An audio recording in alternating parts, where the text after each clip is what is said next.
So, may side hustle ka.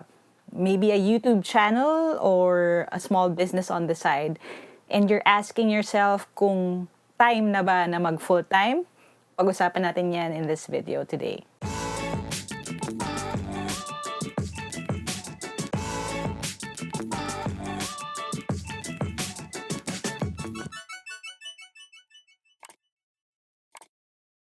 Hi there! Thank you for checking out my channel. Thank you for clicking on this video. If this is the first video that you're watching from my channel, I make educational and motivational content. So if you don't want to miss any of my new uploads, don't forget to hit subscribe and hit that bell icon. Now, like I said in the intro kanina, pag-uusapan natin ngayon is all about whether it's time for you to quit your full-time job and go full-time sa iyong part-time or sa iyong passion project. And this is part of our Get Hired series. Although hindi siya about getting a job, it's still about career, and everything that we discuss about that will fall under yung Get Hired playlist natin. If you haven't seen the other videos yet, ililink ko na lang dito. And if hindi pa kayo familiar with it, we relaunched yung ating Get Hired podcast, and meron na siyang mga bagong episode ngayon. So if you haven't listened to those, doon natin dinidiscuss yung mga answers to common job interview questions at iba pang mga topics. You can find it sa Spotify, iTunes, at sa lahat ng mga platforms na available ang podcast. Ililink ko na lang din sa description box sa baba. Okay? Join the conversation, and if meron kayong mga requests na hindi ko pa nako-cover doon, comment nyo na rin sa video na ito. Now, itong video na to in particular is a response sa tweet na nakuha ko before, kasi one of my favorite TikTok creators, si Marv's Fohas, posted na mag-full-time na siya sa content creation. And with that, nag-reply kasi ako, nag-congratulate ako sa kanya, and then someone requested that we talk about yung struggle or yung decision kung mag-full-time ka na and yung process. So, ito ay in response to that. So, thank you yan, for tweeting and for requesting this topic. I'm making this because of that request. Now, there are 4 R's na pwede mong i-consider before you make the decision and before you resign from your job para mag-full-time into yung iyong passion project, kung ano man yan. Okay? Suggestion ko lang ito based sa aking experience and do sa journey ko sa pag-full-time. Kasi 2017, nung nag-full-time ako sa pagiging YouTube content creator. Pero before that, 2 years na ang Team Lyqa channel noon, hindi pa ako full-time. Nagtuturo pa ako part-time sa college and sa mga review centers nung time na yun. 2017, lahat na ng energy ko focused here and sa lahat pa ng mga ginagawa ko for the team. So, hindi nga madali yung process for me. At that time, of course, wala namang kahit anong traction yung channel. I think nasa 10,000 subscribers pa lang nung time na yon. So, the decision was a leap of faith. And these 4 things were what helped me make that decision. Now, number 1 R that you need to think about is resources. Now, when we talk about resources, it's not just what you have right now, but what you need to have for yung padding ng time habang nagta-transition ka into this new full-time work. Ano ibig sabihin ko doon? You have to make sure kahit papaano para ma-alleviate lang yung worries and fears mo sa isip mo na meron kang safety net. Okay, when it comes to the resources that you need. Mas mahigpit ang consideration kung meron kang pamilya na nakaasa sa'yo, kung meron kang mga anak na nag-aaral, kung meron kang mga bills to pay. Okay? Now, let me share na nung ako ay nag-make na decision na mag-full-time sa YouTube in 2017, I had no outstanding na loans, wala akong utang sa kahit kanino, meron akong ipon na enough na 6 months yon na regular kong bills or expenses, tinabi ko na siya, at dahil nakatabi na siya, pwede na akong mag-full-time. Kasi I was giving myself roughly a year to transition. Tapos sabi ko, kapag hindi kinaya, I'll go to part-time work. Kasi hindi kaya ng expenses. Nung time na yon, hindi pa rin ako sumusweldo ng regular sa YouTube. Yung sinasabi nating sweldo na regular, ibig sabihin, hindi ko na re-reach yung monthly threshold na $100 per month para makapag-cash out ka sa AdSense mo. So, hindi talaga regular. Kaya lang nung time na yon, meron ng kahit pa paano may income na from the books, from the paid review program. So, na-append na nun yung income ko. So, that was yung pagiging realistic ko with the resources that I had. And again, wala kasi akong responsibilidad. Single ako, wala akong mga anak na nakaasa sa akin, si Hailey lang. So, naitabi ko na yung for her, naitabi ko na yung expenses namin na mag-ina for the next 6 months. Kaya pwede na ako na mag full-time. Now, bakit 6 months yung sinasabi ko sa inyo? Although mas maganda kung longer. 6 months yun kasi para dun sa 6 na buwan na yun na you're pouring your heart and your effort into your channel, wala kang iniintindi. Kasi kung bigla kang magkukwit ng job mo, tas wala kang savings, wala kang ipon, mapapressure ka to do certain things just to earn money. Doon na nagsisimula na magko-compromise ka na when it comes to your content, when it comes to sponsorships that you're going to take on, when it comes to the volume and the quality of the content that you're going to create. At dahil worried ka na, mararamdaman yun ng viewers mo. So yun yung ayaw natin mangyari. Now, ilalagay ko rin dito yung fact na ang YouTube AdSense revenue ay unreliable. Okay? At ang buhay ng content creator ay completely unreliable. Kung i-average mo yung kinikita from month to month, minsan talaga makikita mo may mga dips siya tsaka may mga highs. So, hindi mo talaga malalaman exactly kung magkano kikitain mo next month. Kaya kailangan mo talaga ng kahit papaano may padding ka. Okay? So, number 1, again, you have to check your resources. Now, next thing that you have to consider would be research. Now, when I say research, ibig sabihin nun, you have to take a deep dive sa iyong analytics sa channel mo, sa growth ng iyong mga social media accounts. For example, sa YouTube, nagte-trend ka ba ng pataas o hindi? Kung hindi ka marunong magbasa ng analytics mo, mahihirapan ka na i-predict kung magiging kahit papaano livable yung income mo for the next few months. Now, one good trick to see kung nagte-trend ka ba ng pataas would be to look at sites like Social Blade or to look at yung graph or yung visual nung increase ng views mo or ng subscribers mo sa channel. Kapag green ka, ibig sabihin month to month, nag-i-increase ka, then you can say that you're safe. Pero kapag bumabagsak siya sa certain periods ng year, that's something to consider. Now, let me share my own experience. Sa akin kasi, lalo na nung nagsisimula, mababa talaga ang viewership kapag walang exam na paparating. Alam mo naman, di ba, tayong mga Pinoy, kapag malapit na exam, dun usually nagre-review. At least nung mga simula ng stages ng Team Lyqa. That was something na people outgrew, sa totoo lang. Napansin ko na in 2018, 2019, at ngayon 2020, hindi na masyadong malayo yung gap nung viewership kapag malapit na exam versus hindi. Siguro kasi ina-advocate ko rin yung never stop learning. Pero dati, kitang-kita yon. As in, may mga months na sadsad talaga yung viewership at saka yung subscriber growth at saka, of course, kasama na yung revenue. So, hindi pa talaga siya reliable. This was in 2015, 2016. Makikita mo talaga na may mga peak siya, pero bagsak na bagsak kapag hindi or kapag walang mga exams na paparating. And nung nagsisimula na nag-iiba yan, kasi nag-increase na yung viewership, yung mga videos, napansin nila na pwede rin siya for UPCAT, pwede rin for regular classes, doon na medyo kumakapal yung mababa na part ng graph. That's the time na kahit papano sabi ko, okay, we can take the risk na ngayon kasi kahit na bumaba yung revenue, hindi na siya sobrang baba katulad noon. Okay? Now again, hindi ibig sabihin na may 1 million subscribers ako, kumikita ako ng 1 million buwan-buwan sa YouTube. Nakakatawa kasi last year, 2 years ago pa yata, nag-trend yung isang parang article na sa totoo lang fake news yun, na kapag daw ganito yung subscribers mo, ito yung kinikita mo, and ang dami tuloy yung tao na nag-venture into content creation dahil gusto nila pangunahin na dahilan nila ay kumita ng pera. Kasi nga, akala nila totoo yun, na kapag 1 million subscribers mo, ganito yung kinikita mo. Now, the only way for me to earn 1 million pesos because I have 1 million subscribers is if lahat kayo na 1 million subscribers ay magbibigay sa akin ng tig-piso. Pero hindi ganun ang sistema sa YouTube. Based just sa views and sa number ng ads na pinapanood nyo. So I really appreciate those who say na hindi po ako nagsiskip ng ads kasi yung mga maliliit na tulong na yan, na iipon yan. So, kahit papaano, tumataas yung kinikita ng isang YouTube creator buwan-buwan.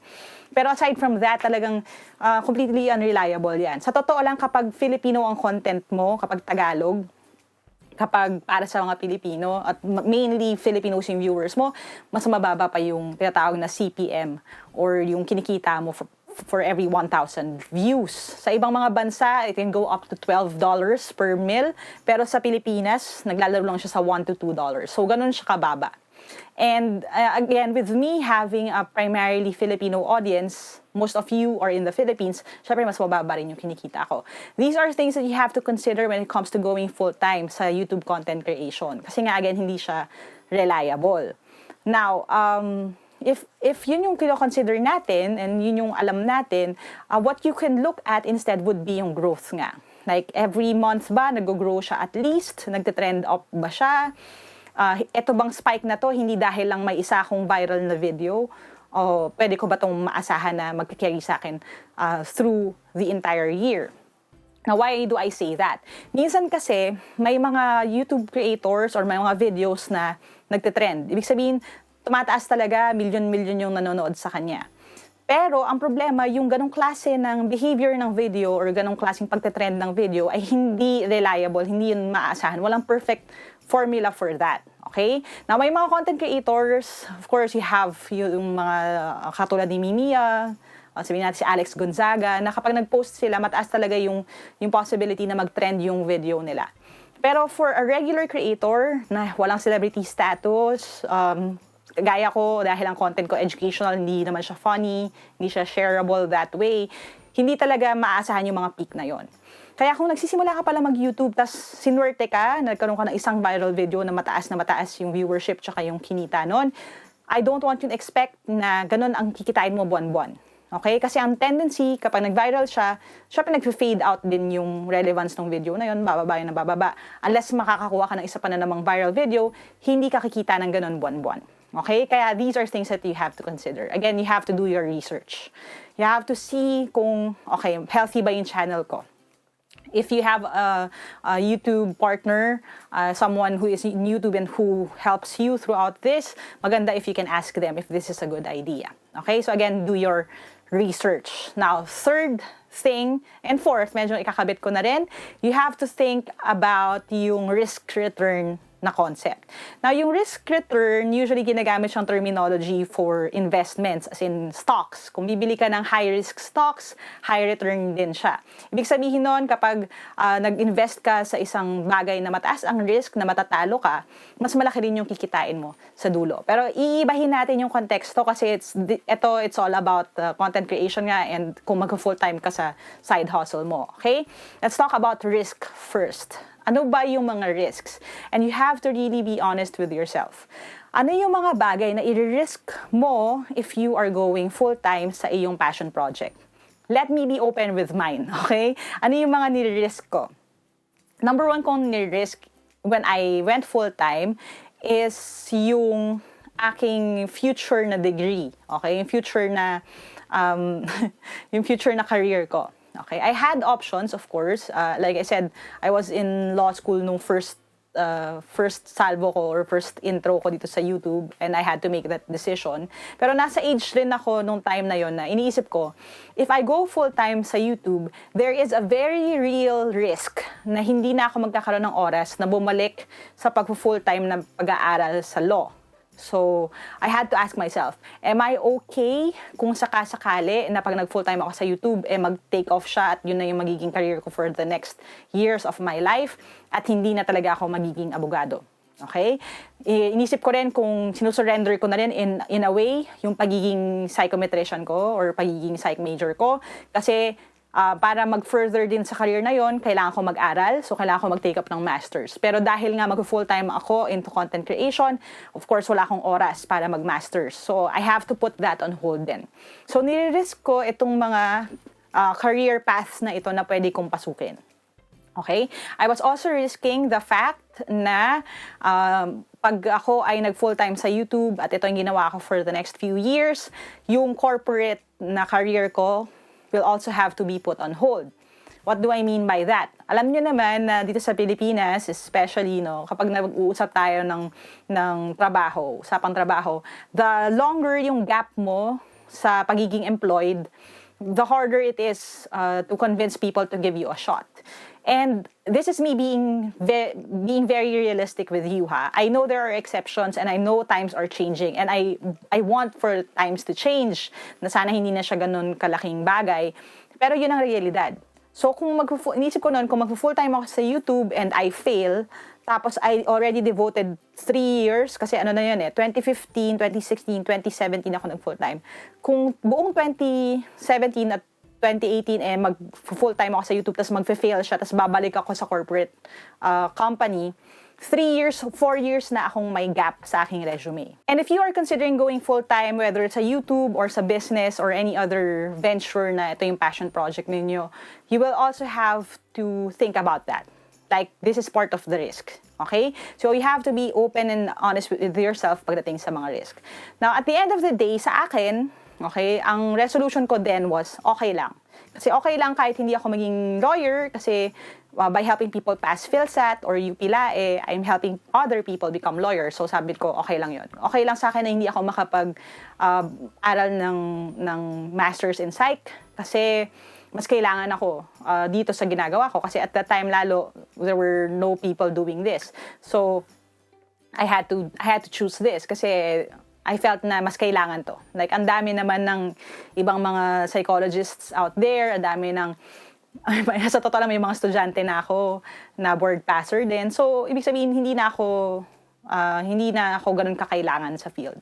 So, yun yung kinonsider ko noon. Tapos, pagdating naman sa corporate job, at the time, iniisip ko okay lang din sa akin na i-risk yun kasi I can explain things away. At saka, with my experience in content creation being geared towards education, at dahil naman ang gusto ko naman na aspect ng HRI training and development tsaka adult education, I was thinking at the time na kaya ko to ispin na kahit paano magkaroon ako ng opportunity sa corporate kung sakasakaling kailangan ko bumalik dahil mag-fail yung venture ko sa pag-full-time sa YouTube. So, again, I have to be very honest with the risks and then think of ways on how I can deal with it bago ako mag-decide na mag-full-time.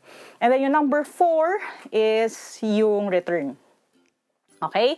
Now, medyo na-touch ko na rin siya a little bit dun sa explanation nung risk kanina. Pero the next thing that you have to consider would be ano yung possible returns for you. Okay? Now, there are benefits when it comes to working full-time sa iyong passion. Whether it's art, whether it's a business, whether it's doing something else, doing YouTube or content creation, may mga perks yan. Okay? Sa akin, ang returns that made it worthwhile were number 1, because dahil ito yung ginagawa ko, I get to help people. And I was thinking at that time, napaka-onte ng mga careers that would enable people to help as many people as I was able to help at the time. Now, that was back when 10,000 pa lang, no? Pero ngayon, we have more than 1 million na. Sa totoo lang, hindi pa masyadong nagsisink in sa akin at hindi ko pa napaprocess yung fact na ang dami-dami na natin ngayon sa team. Pero again, sa isip ko kasi noon, kahit na mag 1 million o hindi, kahit 10,000 or even less, sobrang worth it na niya. Kasi, yun, ang opportunity to be part of someone else's success, that was it for me. Like, yun pa lang, sobrang sulit na sa akin. So, sa akin, yung return was worth it. Yung return was worthwhile. Kahit na mag-fail na iba-ibang mga aspects.